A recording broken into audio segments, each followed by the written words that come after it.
నమస్తే welcome to YR TV. నేను రంజిత్. తెలంగాణ రాష్ట్ర వ్యాప్తంగా జరుగుతున్న శాసనసభకు సంబంధించి మనం పూర్తి స్థాయిలో చూసే ప్రయత్నం అయితే చేశాం. సో రాష్ట్ర రాజకీయాలలో ఇది ఒక సంచలనమే అనుకోవచ్చు. ఎందుకంటే ఇలాంటి పరిణామాలు బహుశా మీరు ఎప్పుడు కూడా చూసి ఉండరు. ఒక అవినీతి మీద ప్రశ్నించినందుకు పూర్తి స్థాయిలో సభ నుండి 2 రోజుల పాటు సస్పెండ్ చేసిన తీరు ఏదైతే ఉందో అది చాలా బాధాకరమైన విషయం. ఎందుకంటే ఇప్పటి వరకు చరిత్రలో ఏనాడు కూడా అవినీతి మీద ప్రశ్నించినందుకు ఆ ప్రతిపక్ష నాయకులకు సంబంధించిన వ్యక్తులను సభ నుంచి తొలగించడం అనేది ఇది మొట్టమొదటిసారిగా మనం చూస్తున్న పరిస్థితి అయితే కనబడుతుంది. ఒకసారి మీరు అందరూ కూడా చూడొచ్చు. ఇక్కడ జరుగుతున్న అంశం ఏంటి అంటే తెలంగాణ యావత్తు సమాజం కూడా ఆలోచించాల్సిన విషయం ఏంటంటే ఈడ కేవలం మంత్రి పొంగులేటి అక్రమాలపై విచారణ జరపాలని హౌస్ కమిటీ వేయాలని డిమాండ్ చేస్తూ ఆదివారం రోజు శాసనసభలో ఆందోళనకు దిగిన బీఆర్ఎస్ పెద్ద ఎత్తున మార్షల్స్ను మోహరించి వెనక్కి తగ్గకుండా నినాదాలు చేస్తున్న బీఆర్ఎస్కు సంబంధించిన ఎమ్మెల్యేలను ఇక్కడ మనం చూస్తున్నాం. ఇక్కడ ఉండే ఎమ్మెల్యేలు దేనికోసం ఎవరి కోసం ఫైట్ చేస్తున్నారు? తెలంగాణ రాష్ట్రంలో ప్రజల సంపద అయినా ప్రజా సంపదను దోచుకుంటున్నారు. దాన్ని బయటపెట్టింది బీఆర్ఎస్. దాని విషయంలో మంత్రి పొంగులేటికి సంబంధించిన అరాచకాలు మామూలుగా లేవండి. ఒక్కొక్క కథనాన్ని కూడా మీకు ఈరోజు పూర్తిగా కూడా వివరించే ప్రయత్నం చేస్తా. అన్నీ కూడా మనం చూద్దాం. ఒకసారి నేను అసెంబ్లీకి సంబంధించిన పంచాయతీ చూద్దాం. మంత్రి అక్రమాలపై రోజంతా అట్టుడికిన అసెంబ్లీ. హౌస్ కమిటీకి పట్టు, బీఆర్ఎస్ సభ్యుల సస్పెన్స్. సభను కుదిపేస్తున్న పొంగులేటి సంస్థ అక్రమాలు విచారణ జరపాలంటూ బీఆర్ఎస్ ఆందోళన. స్పీకర్ పోడియం వద్దకు వెళ్లి సభ్యుల నినాదాలు. నిరసన వేళ పెద్ద ఎత్తున మార్షల్స్ మోహరింపు. ఆధారాలతో దొరికిపోవడంతో అధికార పక్షం ఆపసోపాలు. పలుమార్లు డైవర్షన్కు పాటలో అవినీతిపై సమాధానం చెప్పలేక అడ్డదారులు. కౌశిక్ అంశంతో తప్పుదోవ పట్టించే యత్నం. పట్టు వీడవని బీఆర్ఎస్. 4 గంటల పాటు నిరసన. చివరికి బీఆర్ఎస్ సభ్యుల సస్పెన్స్. ఈ సెషన్ మూసే వరకు వర్తిస్తుందన్న స్పీకర్ అంటూ కూడా చూస్తున్న పరిస్థితి కనబడుతుంది. ఎంత బాధాకరమైన విషయం అంటే, ఎంత ఘోరమైన విషయం అంటే, సిగ్గు శరం ఉన్న ఈ తెలంగాణలో ఎవరైనా, మనం అన్నం లేదా శివునెత్తురున్న ఎవరైనా కూడా అసలు శాసనసభకు సంబంధించిన అసెంబ్లీ సమావేశాలు మనందరం కూడా చూస్తున్నాం. అడే ఎంత ఘోరం అండి. అరే ఒక రాష్ట్రానికి సంబంధించిన మంత్రి అవినీతి చేసిండు, దాని మీద విచారణ జరపంటే వాళ్ళని సస్పెండ్ చేయడంతో పాటు వాళ్ళను బయటికి వెళ్ళగొట్టే ప్రయత్నం చేసారు. ఎంత సిగ్గు అనిపించాలి, ఎంత నామోషి మనకిది. మనం ఉప్పు కారం తింటున్నాం కదా, మన ఒంట్లో రక్తమే వారుతున్నది కదా. ఎంత ఘోరమైన విషయం ఇది, ఎంత దారుణమైన విషయం అండి. తెలంగాణ సమాజం మొత్తం ఆలోచించాలి దయచేసి. ఏం జరుగుతుంది ఈ తెలంగాణలో? ఒక మంత్రి ప్రజా సంపదను లూటీ చేస్తూ ఉంటే దాన్ని ప్రశ్నించింది బీఆర్ఎస్. దాన్ని పూర్తి స్థాయిలో వాస్తవాలను చెప్పింది బీఆర్ఎస్. దాని మీద పూర్తి స్థాయిలో ఇలా ఈరోజు జరుగుతున్న పరిణామాలు చూస్తే బాధాకరం అనిపిస్తుంది. అరే ఏం జరుగుతున్నది ఈ తెలంగాణలో? బీఆర్ఎస్ సభ్యుల నిరసనలు, ఆందోళనతో ఆదివారం అసెంబ్లీ అట్టుడికింది. పొంగులేటి కాదు పొంగు లూటీ అంటూ మంత్రుల అవినీతిపై సిట్టింగ్ జడ్జితో విచారణ జరిపించాలి. రక్షకుడే భక్షకుడైతే ప్రజలకు దిక్కెవరు? అక్రమాల ఘనపాతి మంత్రి పొంగులేటి అంటూ ఫ్లకార్లు ప్రదర్శిస్తూ బీఆర్ఎస్ సభ్యులు చేస్తున్న నినాదాలతో సభ దద్దరిల్లింది. తల్లిదండ్రుల సంరక్షణ, ఉద్యోగుల బాధ్యత అన్న బిల్లుపై ఆదివారం సభలో చర్చ సందర్భంగా రాఘవ కన్స్ట్రక్షన్ వ్యవహారంపై సభ సంఘం హౌస్ కమిటీ వేయాలని బీఆర్ఎస్ సభ్యులు డిమాండ్ చేశారు. ఈ మేరకు స్పీకర్ పోడియం వద్దకు చేరుకొని ఆందోళనకు దిగారు. మంత్రి పొంగులేటి శ్రీనివాసరెడ్డిని వెంటనే బర్తరఫ్ చేయాలని, మైనింగ్ వ్యవహారాలలో హౌస్ కమిటీ వేయాలన్న డిమాండ్లతో చప్పట్లు కొడుతూ నినాదాలు చేస్తూ సభలో కూర్చొని ఆందోళన సాగించారు. ఈ సమయంలో పెద్ద ఎత్తున మార్షల్స్ స్పీకర్ పోడియం వద్దకు మోహరించారు. వెల్లులోకి వెళ్లేందుకు యత్నించిన బీఆర్ఎస్ ఎమ్మెల్యేలను మార్షల్ నెట్టేశారు. మార్షల్ తీరుతో మాజీ మంత్రి వేముల ప్రశాంత్ రెడ్డి, ఇతర సభ్యులు తీవ్ర ఆగ్రహం వ్యక్తం చేశారు. ప్రభుత్వ తీరుకు వ్యతిరేకంగా BRS deputy floor leader Talasani Srinivas Yadav, దాంతోపాటు బీఆర్ఎస్ సభ్యులందరూ కూడా ఆగ్రహాన్ని వ్యక్తం చేసిన పరిస్థితి కనబడుతుంది. అరే ఎంత ఘోరమైన విషయం అండి. బీఆర్ఎస్ పార్టీకి సంబంధించి వీళ్ళ ఆందోళన దేనికోసం చేస్తున్నారు? అధికార పార్టీ అనే కాంగ్రెస్ పార్టీ ఉంది. కాంగ్రెస్ పార్టీకి సంబంధించి ముఖ్యమంత్రి రేవంత్ రెడ్డి అధ్యక్షతన ప్రభుత్వం ఏర్పడింది. ఆ ప్రభుత్వానికి సంబంధించి పరిపాలన కొనసాగుతుంది. అలాంటి పరిపాలనలో ఒక మంత్రి అవినీతి మీద రాజ్యం ఏలుతున్నాడు, అవినీతి మీద విహారం చేస్తున్నాడు. ఆ అవినీతిని బయటపెట్టే ప్రయత్నం చేస్తుంటే వాళ్ళను సస్పెండ్ చేసే ప్రయత్నం చేస్తారా? గిదా తెలంగాణలో జరిగే సంస్కృతి? గిదేనా మన తెలంగాణ అనుకున్నది? గిదా మన తెలంగాణలో జరుగుతున్న తీరు? ఎంత బాధాకరమైన విషయం, ఎంత ఘోరమైన విషయం, ఎంత దుర్మార్గమైన విషయం. అరే మంత్రి మీద అవినీతి వచ్చింది, దానిని పూర్తి స్థాయిలో చేయమంటే చేయలేని పరిస్థితి కనబడుతుంది. రేవంత్ పొంగులేటిది వాటాల బంధం, అందుకే కొడంగల్ లిఫ్ట్ సహా పలు కాంట్రాక్టులు పొంగులేటి కంపెనీకే అప్పగించిన ముఖ్యమంత్రి పాల్పడ్డ మంత్రిని బర్తరఫ్ చేయాల్సిందే. సర్కార్ స్పందించకుంటే గవర్నర్ వద్దకు కేటీఆర్. గన్ పార్క్ వద్ద బీఆర్ఎస్ ఎమ్మెల్యేలతో కలిసి నిరసన. సిట్టింగ్ జడ్జితో విచారణకు సిద్ధమా? మంత్రికి 1000 కోట్ల టెండర్లు నువ్వు కాదా ఇచ్చేది? నీ 20 కుంభకోణాల సంగతి తేల్చేదాకా వదిలిపెట్టాం. నా కుటుంబం నీ కుటుంబంపై విచారణకు రెడీనా రేవంత్కు బీఆర్ఎస్ ఎల్పీ ఉపనేత హరీష్ రావు సవాల్ అంటూ కూడా చూస్తున్నాం. ఏది ఎథిక్స్, అసలు ఎథిక్స్ ఎక్కడున్నాయి, ఎథిక్స్ కమిటీ ఏడున్నది, ఏం కథ అనేది కూడా చర్చించే ప్రయత్నించాం. ముఖం చాటేసిన మంత్రి పొంగులేటి అక్రమాలపై అసెంబ్లీలో బీఆర్ఎస్ పోరు, ఆరోపణల వల్ల సభకొస్తే మరింత నష్టమని భావించిన మంత్రి చర్చను వదిలి కేరళ ప్రచారానికి వెళ్ళిండు. ఇక్కడ అవినీతి దొంగ పనులు చేసి ఇక్కడ ఆరోపణలు వస్తా అంటే వాటిని తట్టుకోలేక వేరే రాష్ట్రంలో అంట అక్కడ ఏమో పొడుస్తారట అడివేండి. కౌశిక్పై ఎథిక్స్ కమిటీ, స్పీకర్ ప్రసాద్ నిర్ణయం ఎథిక్స్ కమిటీ లేదనే విషయం తెలియని సీఎం సిఫారసు చేస్తూ ప్రకటన, కమిటీపై హరీష్ చురకలు అంటూ కూడా చూస్తున్న పరిస్థితి కనబడుతోంది. ఇక ఏవి ఎథిక్స్, గౌరవ సభలో అధికార పక్షం బెదిరింపుల పర్వం, కండలు తిరిగిన ఎమ్మెల్యేలు ఉన్నారంటూ మక్కాన్ సింగ్ ఠాకూర్ను నిలబెట్టి చూపిన సీఎం, కత్తుల కోలాటం ఆడతామన్న ఎమ్మెల్యేల శ్యామల్ రారా చూసుకుందామంటూ రెచ్చిపోయిన నాగరాజు. ఇప్పుడు వీళ్ళని ఏమనాలి, వీళ్ళను రౌడీ షీటర్లు అనాలా, ఉగ్రవాదులు అనాలా, ఏమనాలి, వీళ్ళు ఏంది భాష? ఒక నిండు అసెంబ్లీ సాక్షి, ఆ అసెంబ్లీలో ఎమ్మెల్యేలు మాట్లాడే భాషకిదా? ఎమ్మెల్యే సభ గౌరవం ఇదేనా? ఒక ఆయన ఏమో కండలు తిరిగిన ఆయనట, ఇంకో ఆయన కత్తులతో వేటాడతాడట, ఇంకొక ఆయన ఏమో పూర్తి స్థాయిలో రారా చూసుకుందామంటూ రెచ్చిపోతున్నారు. రౌడీలా, ఉగ్రవాదులా, రౌడీ షీటర్లా మీరేమన్నా? ఏంది, ఏమన్నారు? దాని మీద ఫిర్యాదు చేయరు, ఫిర్యాదు చేసి స్పీకర్ నిర్ణయం తీసుకుంటాడు. ఎమ్మెల్యేలు మాట్లాడే భాష ఇది. ఒక నిండు 4 కోట్ల మంది ప్రజలు చూస్తూ ఉంటారు. కొత్తగా వచ్చిన శాసనసభ్యులకు ఇదా మీరు ఇచ్చేది? సభలో అధికార పక్షానికి సంబంధించి కండలు ఉన్న ఆయన ఉన్నాడు. నిన్న రేవంత్ రెడ్డి కూడా అదే భాష మాట్లాడతాడు. ఎంత దుర్మార్గం అండి ఇది!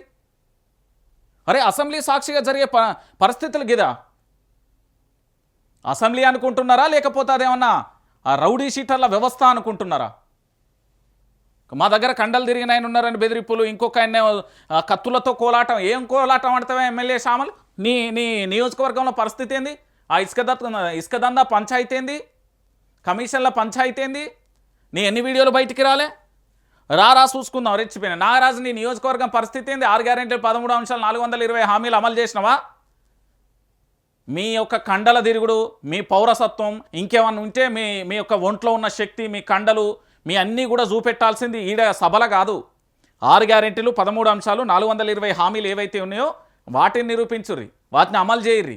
అమలు చేసి మీరు నిరూపించినపై బాజాప్తగా ఇగో మేము ఇది అని నిరూపించుకోరు. గీడ కాదు మీరు చూపెట్టాల్సింది మీ హీరోయిజం, మీ రౌడీయిజం ఈడ కాదు చూపెట్టాల్సింది. ఇదేనా శాసనసభ గిందుకోసమేనా? కండలు తిరిగిన వ్యక్తుల కోసం, లేకపోతే కత్తులతో కోలాటం ఆడతాం, రారా చూసుకుందాం. ఏం చూసుకుంటారు మీరు? ఏంది మీరు చూసుకునేది లొట్టపీసు? ఇంత దారుణమైన పరిస్థితి. సభలో ప్రశ్నిస్తే సీఎం టార్గెట్, ప్రజా సమస్యలపై ప్రశ్నిస్తే నేరమా? సబిత, రాఘవ సంస్థపై హౌస్ కమిటీ వేయాలి పల్లా. సభలో మేము మాట్లాడొద్దా? సునీత లక్ష్మారెడ్డి. అసెంబ్లీని గాంధీ భవన్లో మార్చారు తలసాని. బెదిరింపులకు సీఎం బ్రాండ్ అంబాసిడర్ వేముల. ఇది స్కామ్ల పాలన, సిట్టింగ్ జడ్జితో విచారణ జరిపించండి, హౌస్ కమిటీ వేసిన చిత్తశుద్ధి చాటండి. సీఎంకు బీఆర్ఎస్ శాసనసభ పక్షం లేక అంటూ కూడా చూస్తున్న పరిస్థితి అయితే కనబడుతుంది. సో నేను మొత్తానికి ఇక్కడ ఓవరాల్గా చెప్పేది ఏంటంటే, ఆ సభ అనేది మీది కాదు, మీ తాతల జాగిరి కాదు, ఎవరిదే. 4 కోట్ల మంది జీవితాలను తలరాతలు మార్చే సభ. అందులో ప్రజా సమస్యల మీద మాట్లాడండి, ప్రజలకు సంబంధించిన అవసరాల మీద మాట్లాడండి, వాళ్ళకి ఏం డెవలప్మెంట్ చేయాలో మాట్లాడండి, దాంతోపాటు ఎలా తెలంగాణ రాష్ట్రాన్ని అభివృద్ధి చేయాలి, రాబడి ఎంత, దాంతోపాటు వ్యయం ఎంత, ఖర్చులు ఎంత, తలసరి ఆదాయం ఎంత, ఇవన్నీ కూడా లెక్కలేసుకోరు తప్ప వృద్ధి రేటు ఎంత పోతుంది ఏం కథ లెక్కలేరు తప్ప నియోజకవర్గంలో బడి కావాలన్నా, గుడి కావాలన్నా, ఆసుపత్రి కావాలన్నా, రోడ్లు కావాలన్నా, లైట్లు కావాలన్నా, ఇల్లు కావాలన్నా, సంక్షేమ పథకాల మీద కావాలన్నా, గీవిటి మీద చర్చ పెట్టాలా, నీళ్లు కావాలన్నా, ఏం కావాలి, కరెంటు కావాలన్నా, గావటి మీద చర్చ పక్కన పెట్టి పూర్తి స్థాయిలో కండరు తిరిగిన బీఆర్ఎస్ కరెక్టే ఉన్నది. బీఆర్ఎస్ ఈజ్ ఏ రియల్, నిజంగా చెప్తున్నా, బీఆర్ఎస్ అల్టిమేట్గా తెలంగాణలో నిజంగా కూడా తెలంగాణ జనతా గ్యారేజ్ అంటారు చూడు, దాని నిలయం, దేవాలయం అనే చెప్తాను నేను బీఆర్ఎస్ పార్టీ. అరే గిన్ని ప్రశ్నలు అడుగుతా అంటే ఈ విషయాలన్నీ పక్కన పెట్టి ఏంది ఆగమాగం, ఏంది ఈ కథ, ఈ కండలు తిరుగుడు ఏంది, ఈ కత్తుల కోలాటం ఏంది, రారా చూసుకుందాం ఏంది మీరు చూసుకునేది లొట్టపీసు? గిదా వీళ్ళు చేసేది. ఇది మళ్ళా శాసనసభకు సంబంధించి వ్యవహారాల పంచాయతీ, ఇది అసెంబ్లీ సాక్షిగా జరిగింది. మళ్ళీ దీని మీకల్లి స్పీకర్ ఏం నిర్ణయం తీసుకోలే, వాళ్ళని సస్పెండ్ చేయాలి. ఏడా ముఖ్యమంత్రి కూడా నిన్న చెప్తాడు ఏమని, కండలు తిరిగిన వాళ్ళు ఉన్నారు, అవంతా కండలు తిరిగిన ముఖ్యమంత్రి మాట్లాడితే ముఖ్యమంత్రిని సస్పెండ్ చేయాలి భయ్.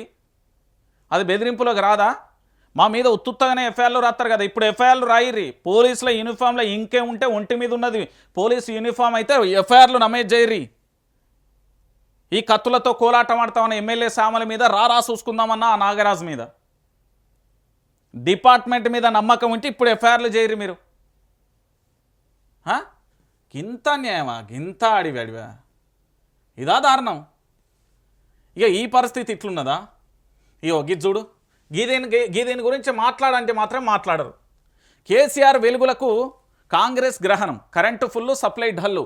సిద్దిపేట జిల్లా గొల్లపల్లిలో లో వోల్టేజ్ కారణంగా వ్యవసాయ స్టార్టర్స్ వద్ద కెపాసిటర్ బిగిస్తున్న రైతు అంటూ కూడా చూస్తున్న పరిస్థితి కనబడుతుంది. 10 ఏళ్లలో పటిష్ట విద్యుత్ వ్యవస్థను నిర్మించిన వినియోగించుకోలేని దుస్థితిలో రేవంత్ సర్కార్. రాష్ట్రంలో మళ్లీ మొదలైన కరెంటు కష్టాలు, రైతులను చుట్టుముడుతున్న లో వోల్టేజ్ సమస్యలు, కాలిపోతున్న వ్యవసాయ మోటార్లు, ట్రాన్స్ఫారంలు, కరెంటు లేక నీళ్లు అందక ఎండిపోతున్న పంటలు అంటూ కూడా చూస్తున్నాం. కేసీఆర్ సారే నయం. కేసీఆర్ సార్ ముఖ్యమంత్రిగా ఉన్నప్పుడు కరెంటు మంచిగుండే, అసలు కరెంటు పోకపోతుండే. కాంగ్రెస్ వచ్చినాక కరెంటు తిప్పలు ఎక్కువైనాయి. వంతుల వారిగా కరెంటు ఇస్తున్నారు. రాత్రిపూట కరెంటు కోసం చీకట్లలో పొలాలకు పోవాల్సి వస్తుంది.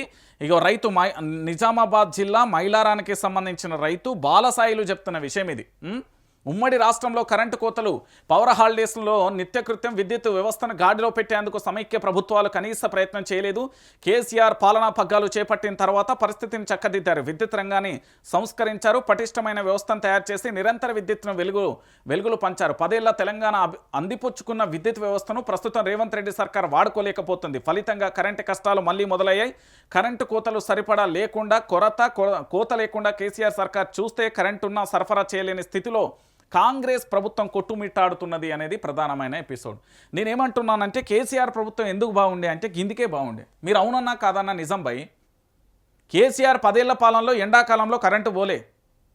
కాళేశ్వరం నీళ్లు పూర్తిస్థాయిలో ప్రతి గ్రామానికి చేరినాయి. రిజర్వాయర్ల ద్వారా, కాలువల ద్వారా, చెర్ల ద్వారా పంట పొలాలకు చేరినాయి. 24 గంటల విద్యుత్తును అందించిండు కేసీఆర్. ఉమ్మడి ఆంధ్రప్రదేశ్లో ఏమన్నారు, చీకట్ల రాష్ట్రం అయిపోతుంది, ఇక్కడ పూర్తి స్థాయిలో అంధకారంలోకి మారుతుంది అంటే అంధకారంలోకి కాదు, వెలుగులు విరజిమ్మేలా చేసిండు కేసీఆర్. కేసీఆర్ ఆలోచన విధానం ఎట్లున్నది, రేవంత్ రెడ్డి ప్రభుత్వం ఆలోచన విధానం ఎట్లా భ్రష్టు పట్టిపోయింది. ఇంత దారుణమైన పరిస్థితి, ఇంత ఘోరమైన విషయమా? గిదా ప్రభుత్వ పరిపాలన? దీని గురించి మాట్లాడమంటే మాట్లాడరు కానీ కండలు తిరిగిపోయినాయి, కత్తులతో ఆడతాం, రరా చూసుకుందాం అని అసెంబ్లీలో మాట్లాడతారు. మీరు చూసుకోవాల్సింది గీడయ్యా, మీరు మాట్లాడాల్సింది గీడయ్యా, మీరు చేయాల్సింది గీడయ్యా. మీరు ఏదైనా విషయం ఉంటే చేయాల్సింది ఇక్కడ రారా చూసుకుందాం కాదు. ఈ పనేందో చూడురి. కరెంటు లేక తెలంగాణలో ఉన్న రైతులు అల్లాడిపోతారు. 70-80 లక్షల మంది రైతులు ఉన్నారు. 1 కోటి ఎకరాల మాగానే ఉన్నది. కేసీఆర్ ప్రభుత్వంలో విద్యుత్తులు అద్భుతంగా ఉన్నాయి. ఇప్పుడు ఏమైపోయింది? ఏం చేస్తున్నారు అసలు మీరు? ఏం పరిపాలన ఉన్నదా, సచ్చిందా? తెలంగాణ సమాజం అడుగుతుంది, రైతులు అడుగుతున్నారు, అందరు అడుగుతున్నారు. తెలంగాణ రాష్ట్ర వ్యాప్తంగా ప్రతి ఒక్కరు కూడా అడుగుతున్న పరిస్థితి ఇది. దీని గురించి మాత్రం మాట్లాడే పరిస్థితి ఉండదు. ఇంత దారుణమైన విషయమా? ఇక మళ్ళీ ఇంకొక వైపున గిది చూడుర్రి. అంటేనేమో అన్నారు, కానీ నిజాలు చెప్తే మాత్రం కోపం వస్తుంది. ఇక చూడుర్రి, ఇద్దరు ఉల్లంఘన గనులే.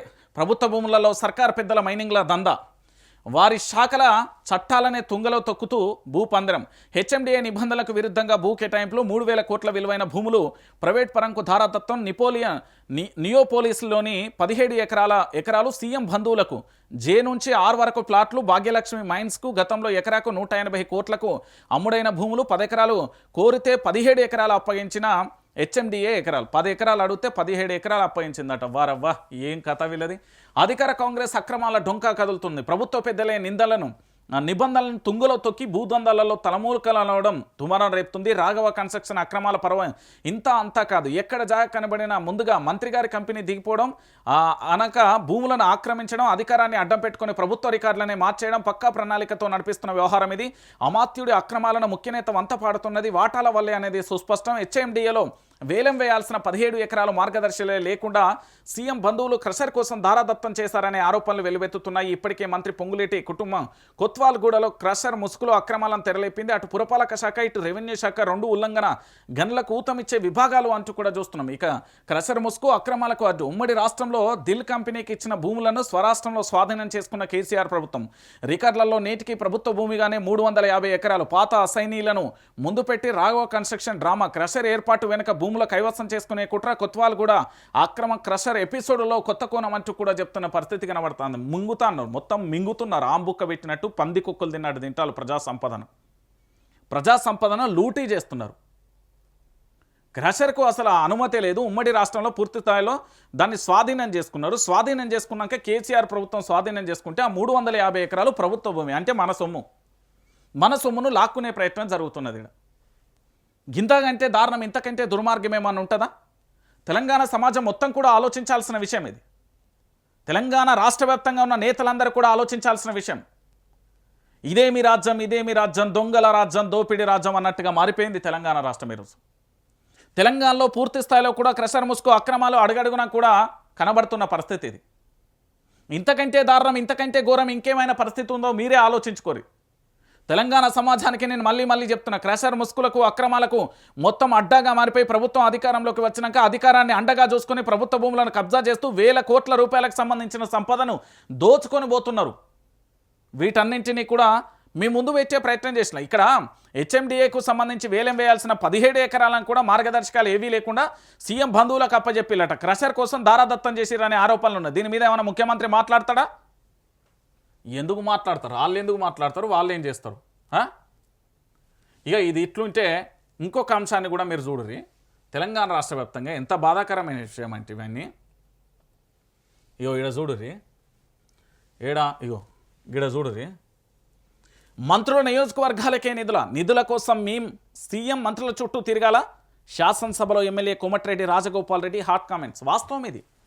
ముఖ్యమంత్రి నియోజకవర్గానికే ఏదో గోదావరి జలాలు పోయినట్టు ఫండ్ పోతాయి, మంత్రుల నియోజకవర్గానికి ఏదో పర్వతం కరిగినట్టు నీళ్లు పోయినట్టు పోతాయి. కానీ ఎమ్మెల్యేల నియోజకవర్గానికి ఎందుకు పోవండి? మెంబర్ ఆఫ్ లెజిస్లేటివ్ అసెంబ్లీ సభ్యులు వాళ్ళ నియోజకవర్గాన్ని ఎట్లా అభివృద్ధి చేయాలి? వాళ్ళ నియోజకవర్గాన్ని అభివృద్ధి చేయాల్సిన తీరు ఉంటుంది కదా. ఎట్లా అభివృద్ధి చేయాలి? నువ్వు నిధులు వేయకపోతే రోజు పొద్దుగా లేచి నేను ముంగడికి వచ్చి బాన్సాను సార్, దండం పెడతా సార్ అనాలనా? లేకపోతే ఏంది? రాజగోపాల్ రెడ్డి బాహటంగా ఉంటాడు.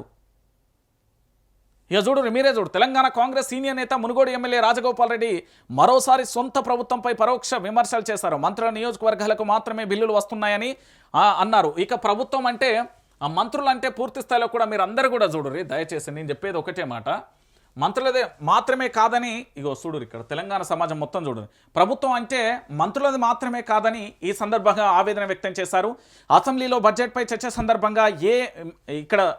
సందర్భంగా ఎమ్మెల్యే రాజగోపాల్ రెడ్డి మాట్లాడుతూ తమ నియోజకవర్గాల అభివృద్ధికి నిధుల కోసం మంత్రులు చుట్టూ తిరగాలని సీరియస్ అయ్యారు. ఖమ్మం జిల్లాలో 3 మంత్రులు ఉన్నారు. ప్రభుత్వం ఏం చేసినా ఖమ్మం జిల్లాకే వెళ్తున్నాయని ఆ టాక్ ఉందని హాట్ కామెంట్ చేశారు. ముఖ్యమంత్రి రేవంత్ రెడ్డి కొడంగల్ నియోజకవర్గాన్ని అభివృద్ధి చేస్తున్నట్లు మేము మా నియోజకవర్గాలను అభివృద్ధి చేసుకోకూడదా అని ప్రశ్నించారు. కాంగ్రెస్ ప్రభుత్వం అధికారంలోకి వస్తే మునుగోడు అభివృద్ధి చేసుకుందాం అనుకుంటే ఎవరూ సహకరించడం లేదని ఆవేదన వ్యక్తం చేశారు. మరోవైపు లిఫ్ట్లన్నీ మంత్రి ఉత్తమ్ కుమార్ రెడ్డి హుజూర్ నగర్కు తరలించుకుపోతున్నారని ఆరోపించారు. డిప్యూటీ సీఎం బట్టి విక్రమార్క కూడా తన సొంత నియోజకవర్గం మధురకు అధికంగా నిధులు తీసుకుపోతున్నారని రాజగోపాల్ రెడ్డి వ్యాఖ్యానించారు. రోడ్ల నిర్వహణలో ప్రభుత్వం తీసుకొచ్చిన హ్యూమన్ విధానంలో కూడా జాగ్రత్త ఉండాలని సూచించారు. రాష్ట్రంలోని కాంగ్రెస్ ప్రభుత్వం అద్భుతంగా పనిచేస్తుందని, నిర్ణయాలు క్రమశిక్షణలు కరెక్ట్గా తీసుకుంటున్నామని ఎమ్మెల్యే రాజగోపాల్ రెడ్డి కితాబిచ్చారు. విద్యా వైద్య పరంగాలపై ప్రభుత్వం ప్రత్యేక దృష్టి పెట్టాలని సూచించారు. విద్యకు దేశంలోని అన్ని రాష్ట్రాల కంటే తెలంగాణ ప్రభుత్వం బడ్జెట్ తక్కువ కేటాయించిందని రాజగోపాల్ రెడ్డి తీవ్ర అసంతృప్తి వ్యక్తం చేశారు. తెలంగాణ పబ్లిక్ స్కూల్ విధానం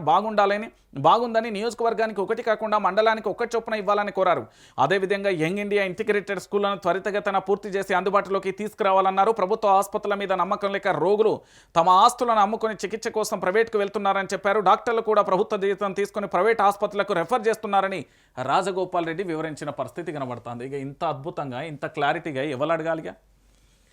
మెంబర్ ఆఫ్ లెజిస్లేటివ్ అసెంబ్లీ సభ్యుడు మునుగోడు ఎమ్మెల్యేకు సంబంధించిన రాజగోపాల్ రెడ్డి చాలా స్పష్టంగా అడిగిండు, అయ్యా ముఖ్యమంత్రి గారు మీ నియోజకవర్గం అభివృద్ధి చెందితే ఎట్లా, మరి మా నియోజకవర్గ పరిస్థితి ఏంది? అయ్యా మంత్రి గారు మీ నియోజకవర్గానికే అన్ని పోతే మా నియోజకవర్గం పరిస్థితి ఏంది అని అడిగాడు. అంటే ఇక్కడ మంత్రి పదవి లేదనా, ముఖ్యమంత్రి పదవి లేదనా, కేవలం ఎమ్మెల్యే అయినందుకు మాత్రమే ఇట్లా నియోజకవర్గాల మీద వివక్ష చూపే ప్రయత్నం చేస్తున్నారా? అంటే అధికారం పూర్తి స్థాయిలో ప్రభుత్వం ఉన్నప్పటికీ కూడా ఒక ఎమ్మెల్యే తన నియోజకవర్గాన్ని అభివృద్ధి చేసుకుందామంటే కనీసం సహకరించే పరిస్థితులలో లేరా? ఇంతకంటే దారుణం, ఇంతకంటే ఘోరం ఇంకే ఉంటుందండి? సమాజం మొత్తం కళ్ళు తెరవాలనే ఒక ఎమ్మెల్యే అడిగిండండి, మెంబర్ ఆఫ్ లెజిస్లేటివ్ అసెంబ్లీ సభ్యుడు అడిగిండండి. రాజగోపాల్ రెడ్డి తన ఒక్క నియోజకవర్గం కోసం కాదు, 119 అసెంబ్లీ సెగ్మెంట్లలో మహా అంటే ఇప్పుడు 16 మంది మంత్రులు ఉన్నారు, దాంట్లో ముఖ్యమంత్రితో సహా ఉన్నారు. ఆ 16 మంత్రులకు సంబంధించిన నియోజకవర్గాలలో పూర్తి స్థాయిలో అందరికి కూడా రావట్లేదు. కేవలం కొడంగల్ నియోజకవర్గం, మధురై నియోజకవర్గం, ఇంకో 2-3 నియోజకవర్గాలు తప్ప మిగతా నియోజకవర్గాల అభివృద్ధి ఏది అని అడుగుతున్నాను. 119 నియోజకవర్గాల అభివృద్ధి గురించి మాట్లాడుతున్న రాజగోపాల్ రెడ్డి. ఇప్పుడు ఎమ్మెల్యే ఫండ్స్కు సంబంధించి ఎమ్మెల్యేకు సంబంధించిన పైసలు ఇవ్వాలా ఇవ్వద్దా అని అడుగుతున్నాడు. వాళ్ళ నియోజకవర్గం అభివృద్ధి చేసుకోవాలా చేసుకోవద్దా? మీ ఇండ్ల చుట్టూ రేవంత్ రెడ్డి ఇంటి చుట్టూ మంత్రుల ఇంటి చుట్టూ ఎన్ని రోజులు తిరగాలి, ఎందుకని తిరగాలి? మీకు విధి విధానాలు తెలుసు కదా. ప్రతి నియోజకవర్గాన్ని అభివృద్ధి చేయాలన్న బాధ్యత ఉంది కదా. వాళ్ళు ఒక్క నియోజకవర్గంలోనే ఓటేస్తే ఎమ్మెల్యే గెలవలేదు కదా. ప్రతి నియోజకవర్గంలో ఓటేస్తేనే కదా ప్రతి నియోజకవర్గం గెలిచింది. ఇంతకంటే దారుణమైన విషయం ఇంకే ఉంటుందండి? ఒక రాజగోపాల్ రెడ్డి మాత్రమే ప్రశ్నించిండు నిండు అసెంబ్లీ సాక్షిగా. ప్రశ్నించే బీఆర్ఎస్ పార్టీకి సంబంధించిన ఎమ్మెల్యేలను సభ నుంచి పంపించే ప్రయత్నం చేసిళ్ళు. మంత్రులకు సంబంధించి పూర్తి స్థాయిలో ఎమ్మెల్యేలు వాళ్ళు మాత్రమే పైసలా, ఇంకా వేరేటోళ్ళే ఉండాలా? అంటే వాళ్ళ నియోజకవర్గాలు మాత్రమే అభివృద్ధి చెందాలా? ఇక ఇంకో దారుణమైన విషయం ఏంటంటే గిజ్జూడురి మున్సిపల్ ఫండ్స్ నేతల జేబుల్లోకి అభ్యర్థులకు చేరలేదని బీజేపీ నిర్ధారణ బాధ్యతల గుర్తింపు అంటూ కూడా చూడొచ్చు. త్వరలోనే పదవుల నుంచి తొలగించేందుకు కసరత్తు అంటూ కూడా చూస్తున్నాం. సో రాష్ట్రంలో మున్సిపల్ ఎన్నికల కోసం అధిష్టానం పంపించిన నిధులు దుర్వినియోగమైనట్టుగా బీజేపీ నాయకత్వం ఒక అంచనాకు వచ్చినట్లుగా తెలుస్తుంది. పార్టీ పంపిన ఫండ్స్ పూర్తి స్థాయిలో అభ్యర్థులకు చేరలేదని, మధ్యలో ఆయా జిల్లాల బాధ్యులు సగానికి పైగా స్వాహా చేస్తారని గుర్తించినట్లుగా సమాచారం. పలు రకాల సమీక్షల అనంతరం అగ్రనేతలు ఈ అంచనాకు వచ్చినట్లుగా చర్చ జరుగుతుంది. ముందుగా చెప్పిన ఓట్లు సీట్లకు ఫలితాలకు ఏమాత్రం పొంతన కుదరకపోవడంతో అభ్యర్థుల ఓటమికి వీరే కారణమని భావిస్తున్నట్టుగా ఈ నేపథ్యంలో ఫండ్స్ స్వాహా చేసిన వారిపై క్రమశిక్షణ చర్యలు తీసుకోవాలని, అవసరమైతే వాళ్ళ పార్టీ నుంచి కూడా ఎల్లగొచ్చే ప్రయత్నాలు కూడా జరుగుతున్నది.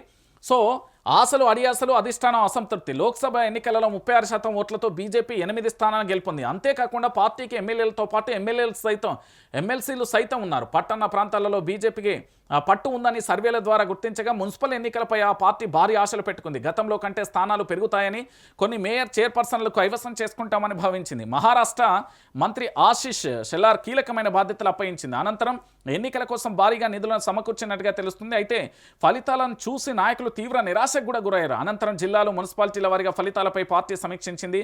కనీస స్థాయిలో వార్డులు డివిజన్లలో విజయం సాధించలేకపోవడం, చైర్మన్ మేయర్ స్థానాలను కైవసం చేసుకోకపోవడంలో విఫలం కావడం పట్ల అధిష్టానం తీవ్రమైన అసంతృప్తిని వ్యక్తం చేసినట్టుగా తెలుస్తుంది. కేటగిరీల పేరుతో గోల్మాల్ చేసిళ్ళు. మొత్తానికి ఏం జరిగిందంటే ఇక్కడ ఏంది అంటే మున్సిపల్ ఎన్నికలకు సంబంధించి ఎట్లనైనా భారతీయ జనతా పార్టీ గెలవాలని ఫండ్ను భారీగా కూడా ఏంది అంటే గ్యాదర్ చేసింది. ఆ ఫండ్కు సంబంధించి పూర్తి స్థాయిలో తర్వాత ఏం చేసిందంటే ఎక్కడికక్కడ ఆ ఫండ్కు సంబంధించి పూర్తిగా ఏం చేసిందంటే మింగే ప్రయత్నం చేసింది. అక్కడ పూర్తిగా కూడా అభ్యర్థులు ఎవరైతే నిలబడ్డారో, మున్సిపల్ అభ్యర్థిగా ఎవరైతే నిలుస్తున్నారో ఆ అభ్యర్థికి మాత్రం ఎక్కడ వార్డుల అభ్యర్థులకు ఎక్కడ కూడా పైసలు ఇవ్వలేదు. మధ్యలో ఎవరైతే జిల్లా బాధ్యులు ఇతరత్ర బాధ్యతలు ఉంటారో ఆ నిధులన్నీ కూడా స్వాహా చేసే ప్రయత్నం చేసింది. దాంతోపాటుగా ఇప్పుడు బీజేపీ ఏం చేస్తుందంటే కసరత్తు చేసే ప్రయత్నం చేస్తుంది. మున్సిపల్ ఫండ్స్ నేతల జేబులోకి ఎట్లా పోతాయి, ఎట్లా మేస్తారు, ఇది ప్రజల సొమ్ము, మనం గెలవాలనుకున్నాం, ఆశలన్నీ పూర్తి స్థాయిలో వాళ్ళ ఆశలు అడియాశలు అయిపోయిన పరిస్థితి కనబడుతుంది. గిట్లనే ఉంటే పరిస్థితి ఏందని పూర్తి స్థాయిలో అగ్రనేతలందరూ కూడా ఆగ్రహం వ్యక్తం చేస్తున్న పరిస్థితి కనబడతాను. నేనేమంటానంటే తెలంగాణ రాష్ట్ర వ్యాప్తంగా జరిగే వాస్తవాలన్నింటినీ కూడా నేను చర్చించే ప్రయత్నం చేస్తున్నా కాబట్టి ప్రతి ఒక్కరు కూడా వైఆర్ టీవీని వీక్షించండి.